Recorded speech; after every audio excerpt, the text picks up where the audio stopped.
దేవుడు తన రాకడలో వచ్చినప్పుడు సేవకుడైన విశ్వాసైన ప్రభు రక్తములో కడగబడి బాప్తిసం పొందిన ప్రతి ఒక్క వ్యక్తిలో దేవుడు కనుగొన్నప్పుడు ఆయనకి ఏం కనపడాలంటే నమ్మకత్వం అనేది కనపడాలి. మనము నమ్మకస్తులముగా దేవునికి కనిపించాలి.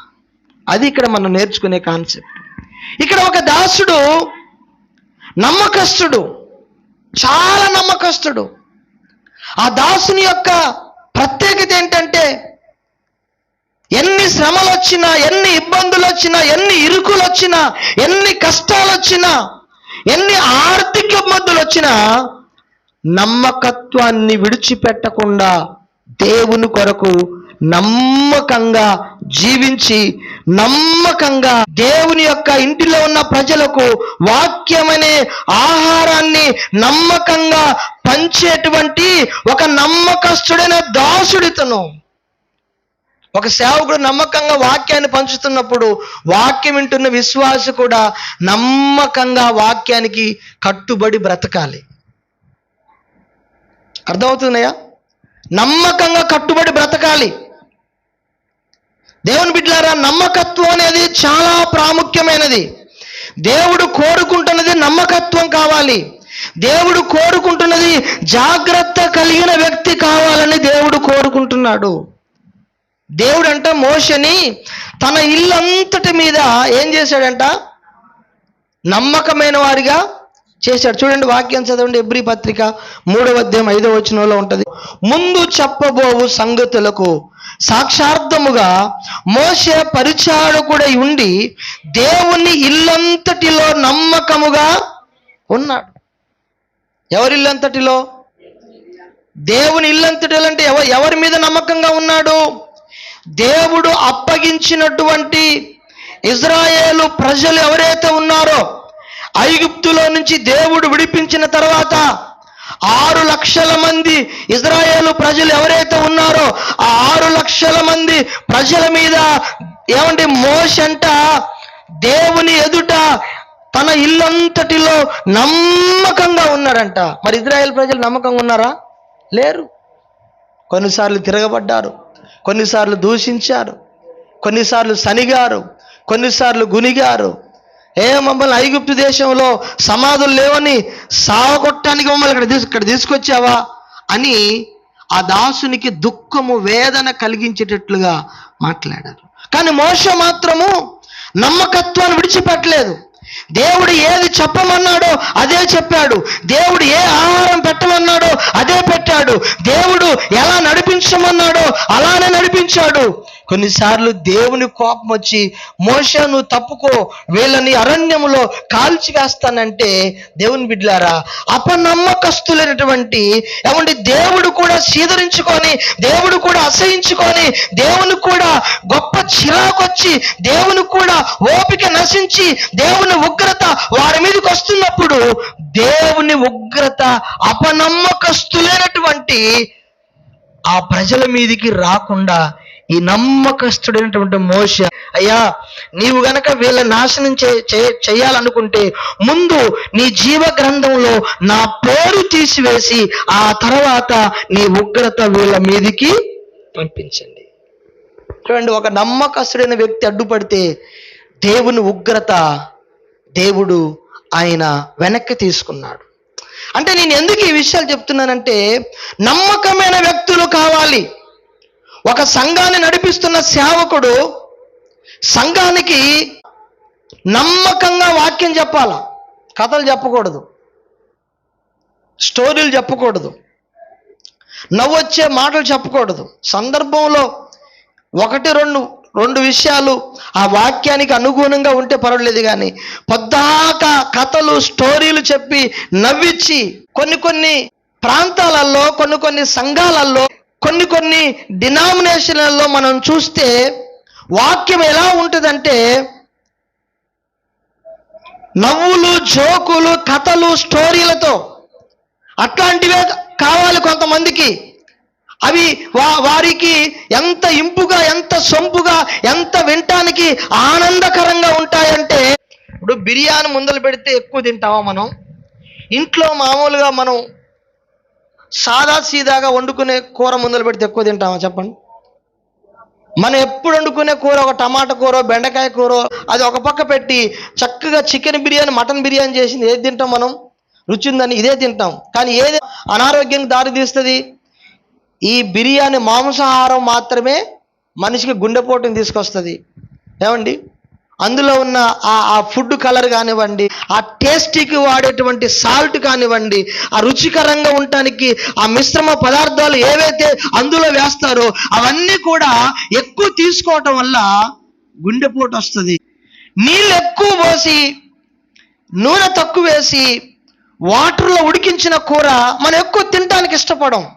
ఎందుకంటే అది నేలకకు రుచికరంగా ఉండదు.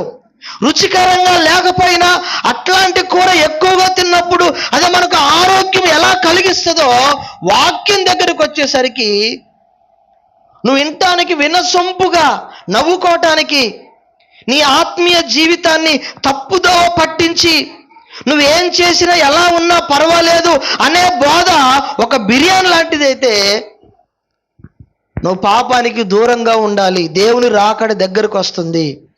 నీ హృదయాన్ని మార్చుకోవాలి, మారు మనసు పొందాలి, నువ్వు పశ్చాత్తాపం చెందాలి, నువ్వు నమ్మకంగా ఉండాలి, యథార్థంగా ఉండాలని ఇటువంటి బోధ ఎలాంటిదంటే నీళ్లు పోసుకొని ఉడకబెట్టుకునే కూర లాంటిది అనమాట. హల్లెలూయా. ఇప్పుడు ఏ బోధకు ఎక్కువ ఇష్టపడతారు జనాలు చెప్పండి? ఏ బోధకు ఎక్కువ ఇష్టపడతారండి? బిర్యానీ లాంటి బోధ. అసలు చెప్తుంటేనే మంచిగా వినసొంపుగా ఉండాలి, నవ్వుకోవాలి, కడుపులో ఏమంటే నొప్పి వచ్చేటంతగా నవ్వుకోవాలి. అటువంటి మాటలకు ఎక్కువగా ఆకర్షితులవుతున్నటువంటి దినాలలో మనం బ్రతుకుతున్నాం. వాక్యం ఎప్పుడు కూడా ఒక దీవెన నీకు ఇవ్వాలనుకున్నప్పుడు ఆ దీవెన గురించే దేవుడు చెప్పడు. నువ్వు దీవించబడాలని దేవుని కోరిక ఉంది. నువ్వు దీవించబడాలంటే ఎట్లా ఉంటే దీవించబడతావు అనే విషయాన్ని దేవుడు మాట్లాడతాడు. మనకేం కావాలంటే మొట్టమొదట రాగానే మనల్ని ఏమి అనకుండా, ఏమి చేయకుండా, నా కుమారుడా కుమార్తె దేవుడు నిన్ను దీవించబోతున్నాడంటే చాలా సంతోషంగా ఉంటుంది మనకి. అమ్మా దేవుడు నిన్ను దీవించాలనుకుంటున్నాడు, అయ్యా దేవుడు నిన్ను దీవించాలనుకుంటున్నాడు. అయితే నువ్వు దేవునికి పరిశుద్ధంగా బ్రతికితే దేవుడు నిన్ను దీవిస్తాడు. దేవునికి నువ్వు నమ్మకంగా ఉంటే దేవుడు నిన్ను దీవిస్తాడు. యథార్థంగా ఉంటే దేవుడు నిన్ను దీవిస్తాడు. దేవునికి నచ్చని అలవాట్లు, దేవునికి నచ్చని స్వభావము ఏదైతే నీలో ఉందో దాన్ని నీవు తొలగించుకొని దేవునికి నీవు సంపూర్ణంగా నీవు సమర్పించుకొని దేవుళ్ళో కొనసాగుతూ ఉంటే దేవుడు నిన్ను దీవిస్తాడని చెప్పామనుకో, కొంతమందికే ఇష్టం ఉంటుంది. ఇప్పుడు చాలా ప్రాస్పరిటీ గాస్పెల్స్ వచ్చినాయి. అంటే గద్దించటము, ఏమండి హెచ్చరించటము, బుద్ధి చెప్పటము, మందలించటం ఇవేమి లేకుండా పొద్దాక దేవుడు నిన్ను దీవిస్తాడు, ఆశీర్వదిస్తాడు, నీకు మేలు కలుగుద్ది, నీకు గర్భఫలము సంతానం ఇస్తాడు, నువ్వు కారు కొంటావు, ఇల్లు కడతావు, మీ ఆయనకి మంచి ఉద్యోగం వస్తుంది, నీ పిల్లలు మంచి పొజిషన్లో ఉంటారు అని చెప్పగానే అటువంటి కల్పన కథల మాటలకు తొందరగా బోల్తబడి వాళ్ళకి ఏం చేస్తామో తెలుసు, మనం వేలుగా కానుకలు ఇస్తాం. లేరా ఇచ్చేవాళ్ళు ఉన్నారు. ఇంట్లోనే కూర్చొని ఆరాధన రాకుండా టీవీలో కూర్చొని, ఏమండి అలాగనే స్క్రీన్ మీద ఉన్నటువంటి స్కానర్ని ఫోన్లో దాన్ని స్కాన్ చేసి డబ్బులు పంపించే వాళ్ళు లేకపోలేదు. కానీ అటువంటి మార్గంలోనూ భక్తి చేస్తే ఇదిగో ప్రభు వచ్చినప్పుడు నీలో నమ్మకత్వాన్ని ప్రభు కనుక్కోలేడు. నమ్మకత్వాన్ని మనం చూపించలేం. దేవుని బిడ్డలారా, ఈ దాసుడు ఇతని ప్రవర్తన ఎలాంటిదంటే నమ్మకత్వం. అక్కడ ఏమని రాయబడింది? యజమానుడు తన ఇంటి వారికి తగిన వేళ అన్నము పెట్టుటకు వారి పైన ఉంచిన నమ్మకమైన వాడును. తర్వాత రెండవది బుద్ధిమంతుడైనటువంటి దాసుడట. నమ్మకమైన దాసుడు, బుద్ధిమంతుడైన దాసుడు. ఒక సేవకుడు నీకు నమ్మకంగా ఆహారము అనేటువంటి వాక్యాన్ని, ఆత్మ సంబంధమైన ఆహారాన్ని నీకు నీకు పంచుతున్నప్పుడు, నీకు పెడుతున్నప్పుడు ఆ ఆత్మ సంబంధమైన ఆ ఆహారాన్ని, వాక్యమైనటువంటి ఆ మాటలని ఆహారాన్ని నీవు తీసుకొని ఆ మాటలకు నమ్మకంగా బ్రతికినప్పుడే నీవు దేవునికి నమ్మకత్వాన్ని చూపించగలుగుతావు. నమ్మకత్వం కావాలి. మోషే తన దేవుని ఇల్లంతటిలో నమ్మకస్తుడు. మోషే దేవుని బిడ్డలారా నమ్మకంగా ఉన్నాడు కాబట్టి ఒక గొర్రెలు కాసుకున్నటువంటి ఆయనని దేవుడు తన ఇంటి మీద ఒక నాయకునిగా దేవుడు నియమించాడు. ఒక సంఘం మీద ఒక సేవకుడు నమ్మకంగా ఉండటము ఒక ప్రాసెస్ అయితే, ఆ సేవకుని వాక్యం వింటున్నటువంటి విశ్వాసులైనటువంటి మనము, లేకపోతే మీరు నమ్మకంగా ఉండటం ఇంకొక ప్రాసెస్. ఎవరిది వాళ్ళే నమ్మకత్వాన్ని దేవుడు అడుగుతాడు. సేవకుని రేపు కనబడిన తర్వాత సేవకునిలో ఏం నమ్మకత్వాన్ని చూస్తాడు? ఈ వ్యక్తి, లేకపోతే జైపాల్ అనే పాస్టర్ గారు, లేకపోతే ఇంకొక పాస్టర్ గారు, ఎవరైనా సరే, ఈ సేవకుడు నా ఇంటిలో ఉన్నటువంటి ప్రజలకు ఆహారము సమయానికి తగినట్లుగా ఆహారము పెట్టమని ఉంచాను, ఇందులో ఎంతవరకు నమ్మకంగా ఉన్నాడనే దేవుడు చూస్తాడు. అది సేవకుని విషయంలో. అయితే ఆ ఇంటిలో ఉన్నటువంటి విశ్వాసులు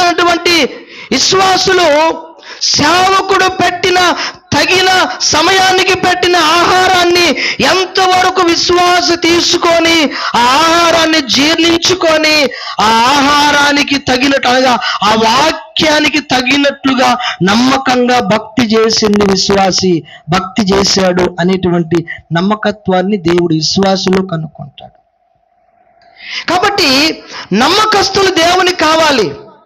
చూడండి, నమ్మకంగా ఉన్నటువంటి వ్యక్తిలోనంట అతడు యజమానుడు వచ్చినప్పుడు ఏ దాసుడు ఇలాగూ చేయుచుండుట అతడు కనుగొనునో ఆ దాసుడు ధన్యుడు, దీవించబడతాడు. ఎవరు దీవించబడతారు చెప్పండి? ఇప్పుడు దేవుని దగ్గరకు వద్దాం. ధన్యుడు అనే మాటకు అర్థం ఏంటి? దీవించబడిన వాడు. ఇప్పుడు దేవుని దీవెన కావాలా వద్దా? మనకి దేవుడు దీవించాలంటే మనం ఎలా ఉండాలి? దేవునికి నమ్మకంగా ఉండాలి. ఆయన పాస్టర్ గారైనా, వాక్యం వింటున్న విశ్వాస అయినా, మొత్తానికి టోటల్గా చెప్పాలంటే క్రీస్తు రక్తంలో కడగబడి బాప్తిసం పొంది ప్రభు బల్లలో పాలు పొందుతున్న ప్రతి వ్యక్తి కూడా నమ్మకంగా ఉంటేనే దేవుడు దీవిస్తాడు. దీవించటం మాత్రమే కాదు, అక్కడుంది, అతడు తన యావదాస్తి మీద వాని నుంచునని మీతో నిశ్చయముగా చెప్పుచున్నాను.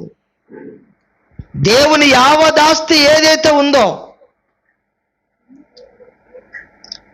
దేవునికి ఉన్నటువంటి యావదాస్తి ఏంటో తెలుసా? ఆయన రాజ్యమే, ఆయన పరలోక రాజ్యము.